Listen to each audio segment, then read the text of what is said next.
Guys, panoorin natin kung paano to ubusin ni Pangag. Kunyari, umiiling-iling, nahirapan. Yan, yan yung ibang player, di ko maintindihan eh. Nag-gloves pa, tapos may gloves, no? Tapos nagpupunas ng tako. Baka malagkit yung gloves.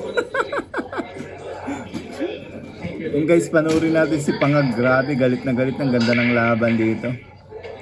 Ubusan talaga ng bola. Ubusan din ng pambili ng bigas saka ng ulam. Yan guys, kung umabot ka sa sa video na to, baka kung paki-comment naman kung tagasan ka, kasi sa Christmas mamimigay ako ng ng pamasko, baka isa ka sa mapili. Alam na yan. Grabe naman yun. Tingnan nyo naman si Pangag guys. Napakagaling. Tsaka tingnan nyo yung alahas niya ni Pangag guys, ang kakapal oh. Nakuha niya lang daw yan sa bilyar. O kaya yung mga dyan, gusto nyo magkaroon ng maraming alahas, magbilyar na kayo. Tapos bigyan nyo naman ako pag yumaman kayo.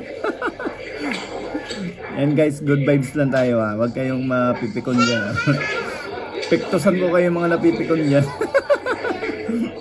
Pektos kalimot. Grabe naman pektos yun. Pakalupit.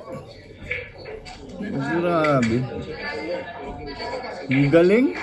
Ganun palang prepare doon. Alam ko diretso yun. Kala ko papatrasin eh.